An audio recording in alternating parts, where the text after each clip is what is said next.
Arsenal's 2-0 victory against West Ham yesterday was as routine as it comes. David Raya was not forced into a single save at the Emirates yesterday, but unfortunately it did come at a cost in the shape of another injury to Martin Odegaard. When will it end? This is the Arsenal 2, West Ham 0 match review podcast here at Arsenal Unfiltered. Let's get started.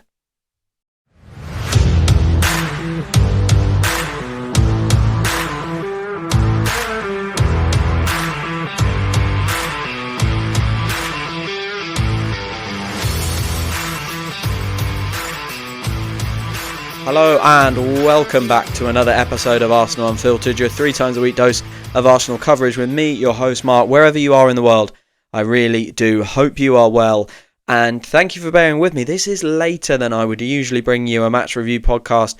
As you know, I always try and get an instant reaction out, but this was very difficult. I couldn't watch this game live, so I've rewatched it today, Sunday, as I record it. I've rewatched it today, and I do find that a very pleasurable experience, to be honest, because you watch it without any of the anxiety or the nerves, and you just get to enjoy the football and sort of look in a little bit more detail about some of the things that you have heard on the grapevine, but also, you know, some of the things that maybe you're concerned about from previous games. You get to have more of a look at, and it was nice. It was nice, I must admit. So thank you for bearing with me. I've taken my time getting this match review to you, but I hope that means that it's going to be a really good quality match review. If you want to keep up with all of my match reviews, as well as match previews and stuff, make sure you go and hit follow wherever you get your podcasts from. It really does make it a lot easier for you to get the Arsenal Unfiltered content before games, after games, and of course during the upcoming international break. Another one. I can't believe it.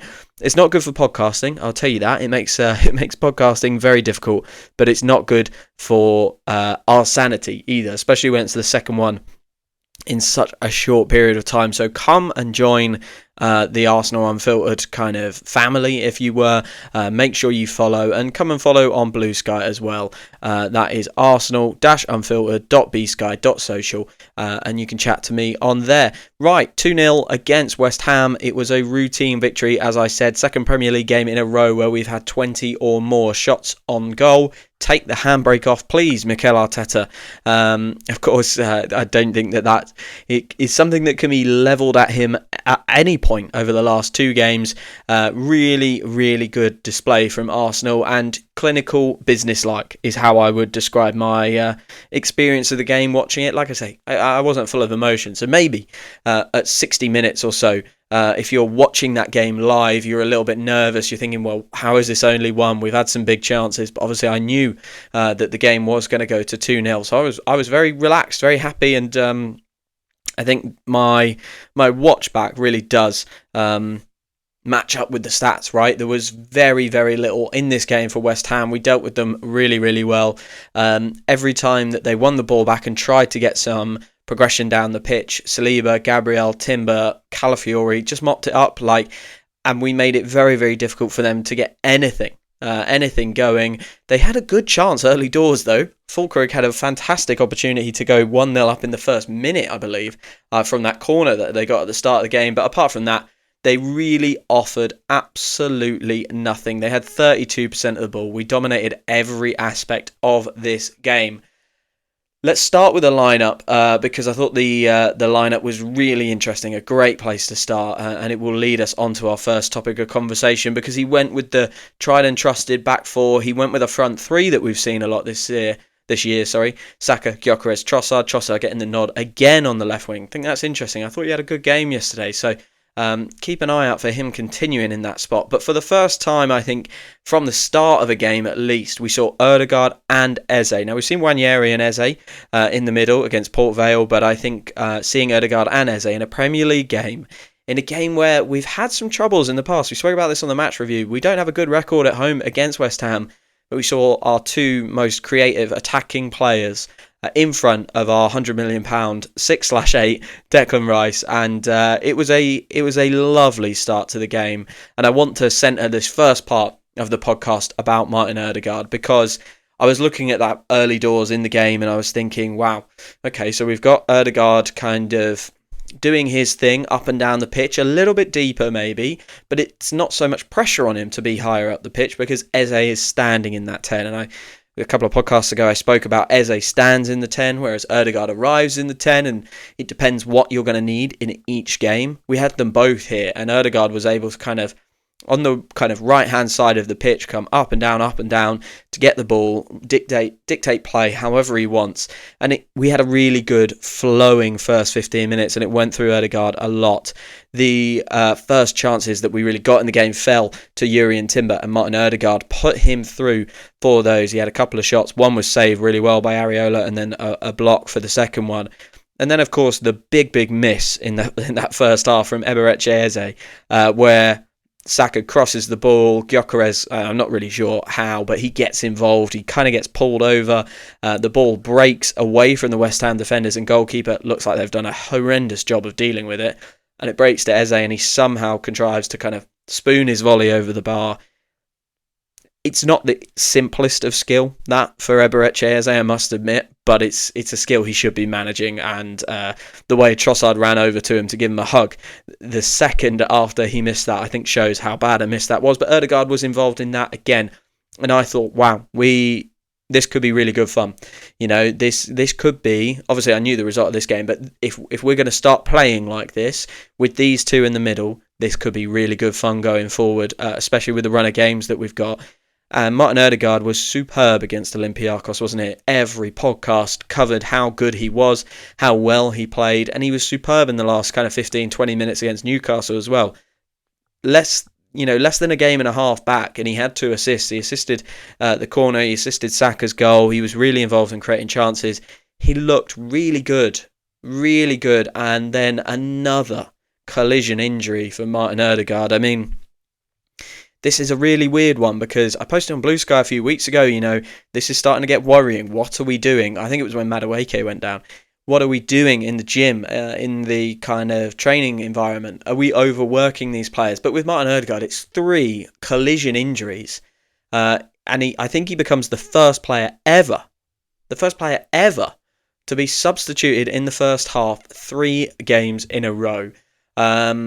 Really unfortunate for him. It was a knee-on-knee collision with Somerville. It looked nasty. One of those ones that's going to hurt.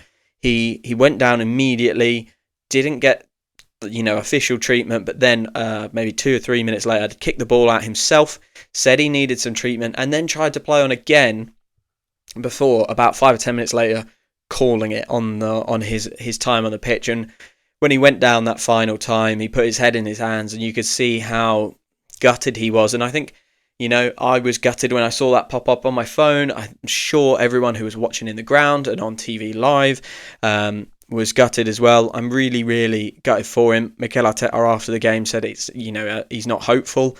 It's not a good sign when Odegaard's wanting to come off like that. Hopefully he still doesn't go away on international break and he is rested. And it's not too bad. Collisions like that are very painful. They are. But when it's a knee, you always worry, you fear the worst. It didn't look like that. It did just look like a really, really bad collision. So let's hope. Let's cross our fingers and hope, because we need Martin Odegaard. He's playing superbly this season when he's been able to stay on the pitch. And I think he was buzzing in the early parts of this game. But the man who came on for him, Martin Zubimendi, I was pleased to see that he was getting a rest. He's played a lot of football. He did really run the game. So, we have some wonderful depth now. Before, when we lost Martin Odegaard, it was a horrible scenario. We had Ethan Nwaneri, especially early or this time last year when we lost Martin Odegaard. It was too early to put Ethan in that midfield spot. We ended up kind of mimicking a system where Kai Havertz and Leandro Trossard played up top together and one of them would drop in. That kind of worked for a short period of time. But now we have real passing range in that midfield because we have Martin Zubimendi, who is proving himself to be an absolutely excellent buy for the money that we paid, and we have Eze. So Odegaard did come off, but we just shuffled round. Eze went into the kind of right 8, Rice on the left 8, and Zubimendi in the 6. Interestingly, I felt like it was much more of the 4-3-3 that we saw last season in this game, as opposed to the 4-2-3-1 we've seen at times this year with Rice and Zubimendi playing. So I thought that was an interesting development, and maybe it was, the weakness that West Ham have that kind of steered Mikel Arteta to go in that direction, that more offensive direction. I would imagine it was that, trying to get the game won nice and early. And Martin Zubimendi was the player who helped us win this game. He played 2 really wonderful passes for both of the goals. Obviously, the first one led to Emirates Eze taking that shot. And, you know, after his earlier miss, I really wanted Eze to get a goal. And it would have been a great moment for him.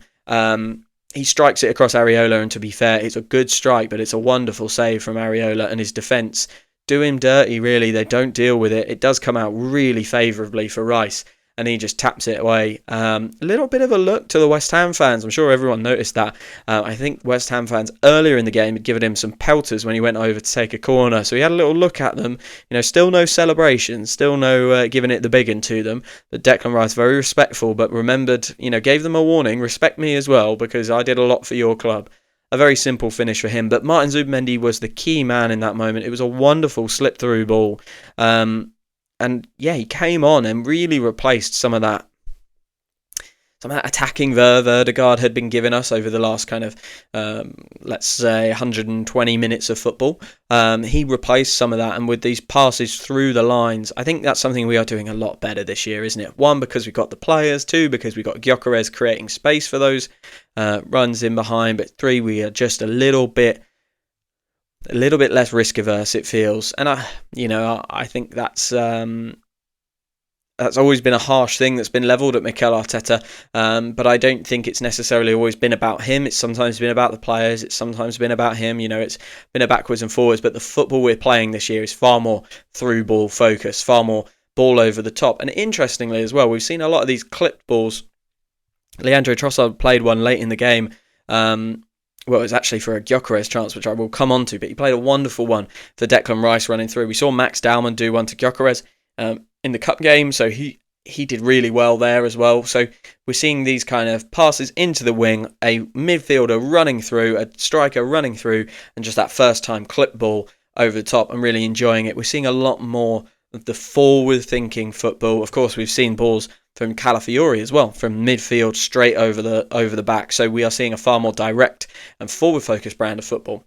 And all that to say, Zubimendi passes the ball great, doesn't he? Because he was involved in the key pass that led to the penalty. This one was really special for me.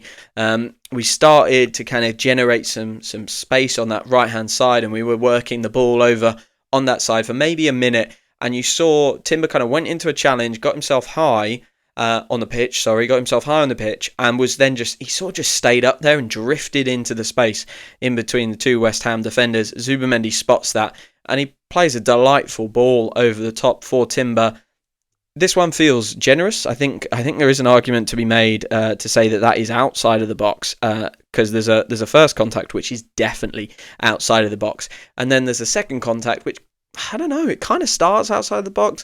It's one of those where if VAR is applied properly, it's not a clear and obvious error. So I'm happy that wasn't overruled. But you've seen it, right? You've seen the minutiae that VAR go into. So I was, when I saw that back for the first time on the highlights before I watched the game back today, I did think, wow, okay, that I'm amazed that wasn't overturned. And by the way, Bukayo Saka, 200 Premier League games, 100 goals and assists, a wonderful, wonderful way to cap off his milestone game, and just so pleased for him. But yeah, I want to talk a little bit more about that midfield, because I think we were robbed of something that could have been really exciting, because Martin Odegaard has played really, really well in the kind of last couple of games, and I really do feel for him that he won't be able to continue that form. But also, when he came off, I felt Eze's performance, it wasn't that it dropped, because I don't think that he was kind of lighting the game alight in the first 19-20 minutes. But what I did think it did, in my head at least, was I was looking at Eze a lot more and going, okay, are you creating magic moments? Are you going to do this for us? Because Martin Odegaard seemingly cannot stay fit at the moment. If we can't rely on him, we're going to have to rely on you. And I was looking at him just thinking, do you have it there? And it's going to be interesting to see how Eze comes through, because he's had some really good moments in an Arsenal shirt so far. Some really lovely kind of individual bits of play, but also, a couple of key assists, really key assists, doing things fast, doing things with quality, and of course a lovely finish against Port Vale in the Cup. So he's done okay to start his career, but I think I was hoping, and maybe I hope this for a lot of the players, Madueke's one as well, Gyokeres as well, I was hoping maybe they'd hit the ground running a little bit more, but it is the players who we have typically relied on. Trossard, Martinelli as well, we haven't relied on him for a little while. He's got the goals so far this year. Saka a little bit. Timber and Calafiori are like two of our most potent attacking players in goals and assists at the moment. So I think if Odegaard is out again, the pressure will start to ramp up on Eze. And I was looking for him in this game, and he got in some nice positions, got some good chances, got some good shots away. But I'm not feeling that same confidence when he's on the pitch as opposed to Martin Odegaard. And I think it will be for the likes of Rice and Saka to maybe just say to him, come on, we've seen what you can do at Palace. We've seen how you run games at Palace. If Martin's not here, you have to run the game for us. And I hope he develops into that. Obviously, international break, he will go away with England. Declan Rice might not. He had a little injury at the end, maybe something with his back. It looked like he got a knee in the back or something of the like. So maybe he won't go away. But Eze will go away with England. Hopefully he will come back after the international break really feeling himself. I just want to clarify, this isn't a massive criticism of Eberechi Eze. It's just me saying, if Odegaard is going to be out again, or if we're going to not be able to rely on him this year, Eze is going to be the guy. And hopefully he settles and feels really good and really at home very, very soon, so that he can start to look like the player like Martin Odegaard has in recent games, who is just running our midfield. To be fair, Zubimendi came on and did a really good job in that role. I'm going to take a very short break. When I come back, I want to talk Victor Gyokeres, because I thought his performance was very similar to previous performances, very good in some aspects and a little bit lacking in others. So I'm going to talk about Victor Gyokeres, I'm going to talk about Urian Timber, and I'm going to talk about our impeccable defensive record as well. Back in a moment. Hello guys, just a quick note to say reviews are the lifeblood of a podcast. They help other people who are going and searching for Arsenal content on Apple Podcasts or Spotify or even on YouTube. It helps other people find the podcast if it's really highly rated and highly reviewed. So if you want other fans to be able to find this podcast and enjoy match previews, instant reaction, match reviews, and then the content that we're going to do over the international break so that no one gets bored, please go and leave a 5-star review wherever you get your podcasts at. It really, really does help. Like I say, it's the lifeblood of podcasts, and I would really appreciate it if you help me out by leaving a 5-star review. Thank you so much. Back to the episode. Welcome back to this match review episode of Arsenal 2, West Ham 0. I almost said Brighton because I was just checking the scores. Brighton are 1-0 down to Wolves at the moment, so not a good game for them so far. But yeah, Arsenal beat West Ham yesterday, and I just want to talk about Gyokeres' performance in this game, because his work rate was absolutely sensational, wasn't it? He really, really stretched the defence.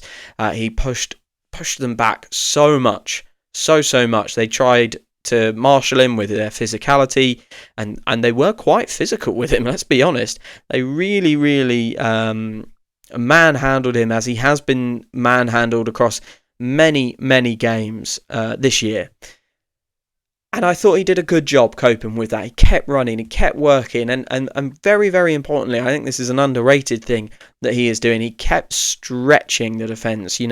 One thing that we saw a lot was it was just too easy for teams last year to compact within themselves, get very, very tight, allow no spaces between the lines, and then, basically shut us down, make us a little bit impotent. And we really, really struggled with that, and we've struggled with that in the past. But I think one thing Gyokeres is he's giving more space to players like Bukayo Saka, Eberechi Eze, Trossard, who like to stand in that zone and pick the ball up in that zone and then work through in between the lines. He's giving them more space by running the defence back all the time. He is putting a lot of pressure on the centre-backs to drop with him as he goes in behind. And I think as well, he's... I think I've said this, but I'll say it again, his work rate, just unbelievable. Fighting for every kind of lost cause and 50-50. He is really giving his all for the team. And I think Mikel Arteta had some kind words to say about him in his press conference at the end. I'm just going to pull them up because I think it is often worth seeing what Mikel Arteta says about a player. I remember when Kai Havertz was struggling and Kai Havertz wasn't getting the it was the start of his career. He wasn't getting the goals. He wasn't getting the breaks that he needed. And I feel very, very similar right now with Gyokeres, because Mikel Arteta at the time said, I'm really pleased with how he's pressing. I'm really pleased with him doing this, him doing that. And he just needs a moment to kind of, come together. He needs something like that to be a spark for Gyokeres in the same way that it was for Havertz. I'm actually unable to find those comments, so maybe it was on a different interview, but I think basically what he was saying was he's really enjoying a lot of what Gyokeres is doing, and it will come, and he couldn't believe that he hadn't scored yesterday. The thing I would say is there's several moments, and there has been in a number of games this year. I can think of one against Newcastle down the right-hand side. I think there was one against Olympiacos down the left, where they become quite forgettable opportunities because the defender catches up, kind of puts a block in, maybe kind of forces Gyokeres out wide. And these things have become, forgettable, like I say, just like okay, whatever, And as well, in the stats, they don't look particularly high XG, you're not remembering them as he's missed a sitter. But there have been a couple of moments where I'm thinking, he's taken quite a poor touch there, and it's allowed the defender to recover or get wide. And I watch Erling Haaland at the moment. I know that's a very, very tough comparison because Erling Haaland is the best striker in the world.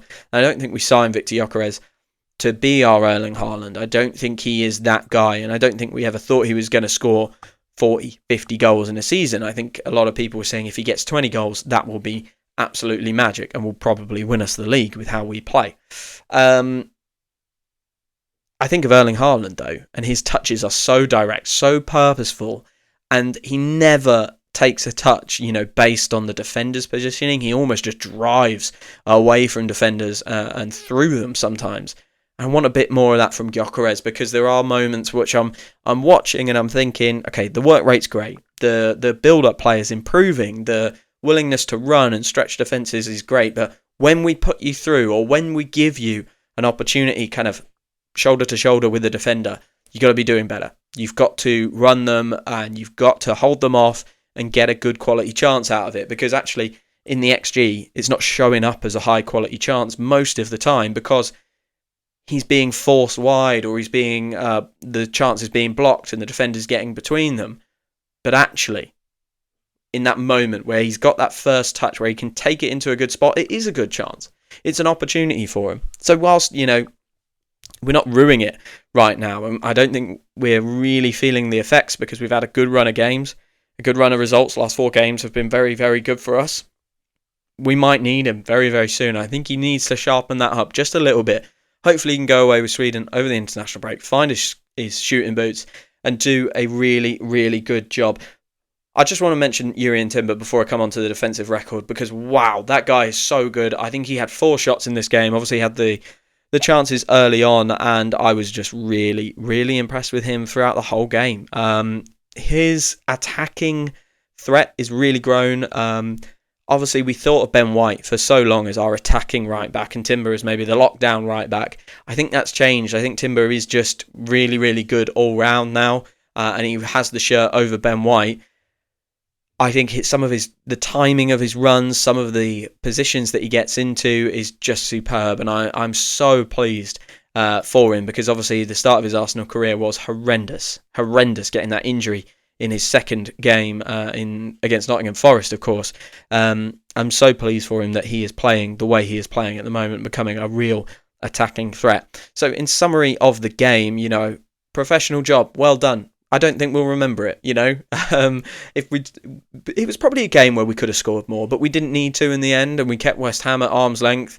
And I think there was a game, Port Vale. I complained a little bit because in the Port Vale game, we got ahead early from the Eze game, which kept them at arm's length from there. And I thought, it's a cup game. Come on, give us a bit of excitement. Go and put this to bed. I thought we could have been more adventurous. In a game like this, in the Premier League, where we've actually got quite a poor home record against West Ham, I'm not bothered. Like, I could not care less. This is exactly how I want to win. And I just, 30 more of these, please. Thank you very much. We'll win the league if we do that.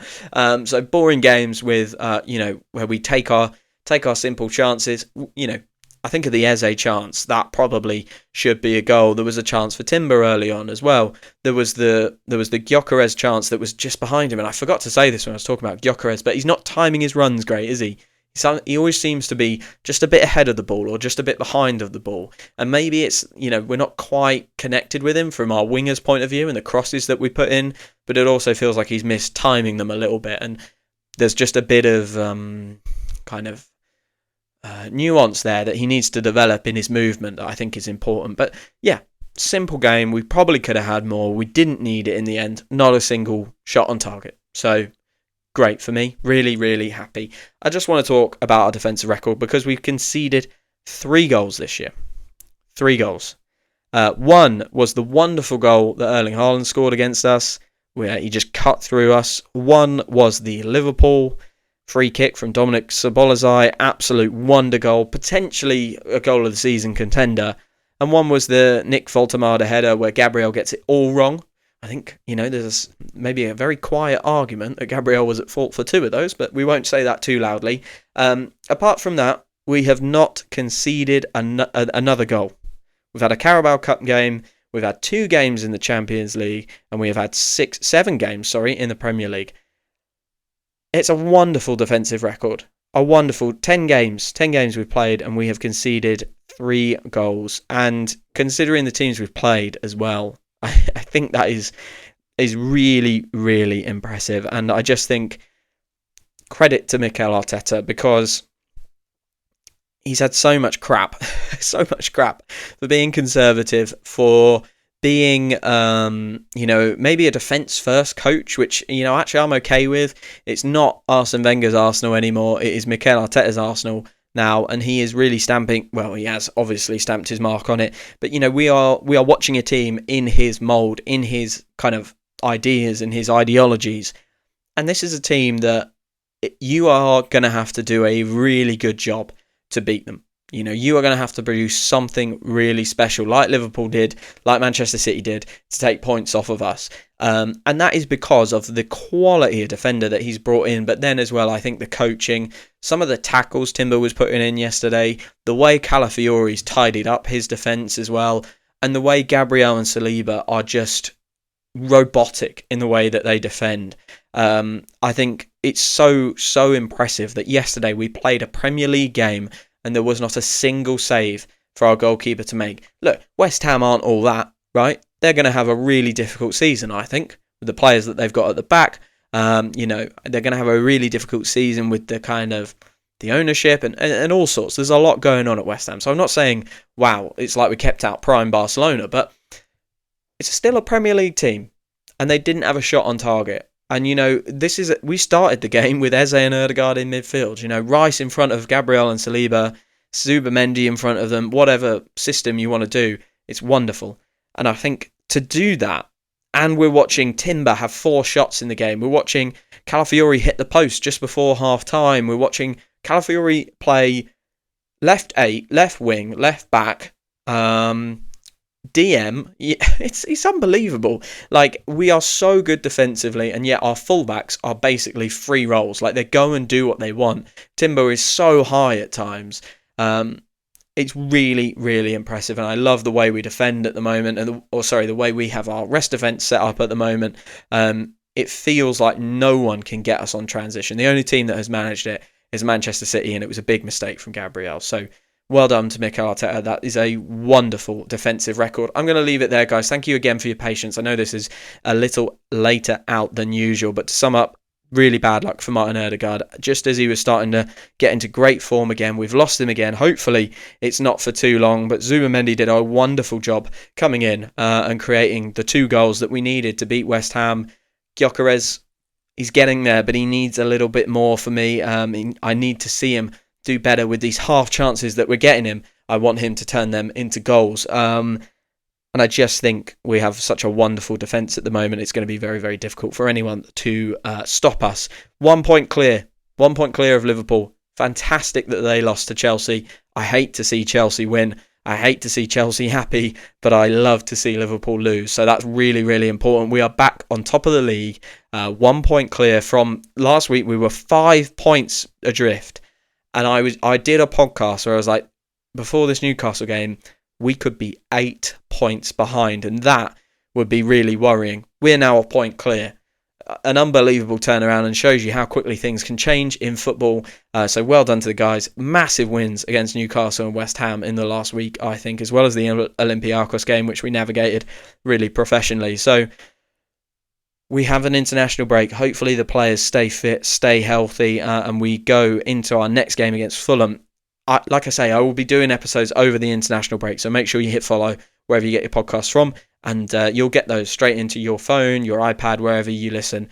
And it's good for driving to work, walking the dog, taking the kids to school. Just throw it on. They're short, sharp episodes usually at Arsenal Unfiltered. So you can get through an episode in sort of 30 minutes, and hopefully you enjoy that. All that's left to say, guys, is thank you for following, thank you for listening, and I'll speak to you again very, very soon.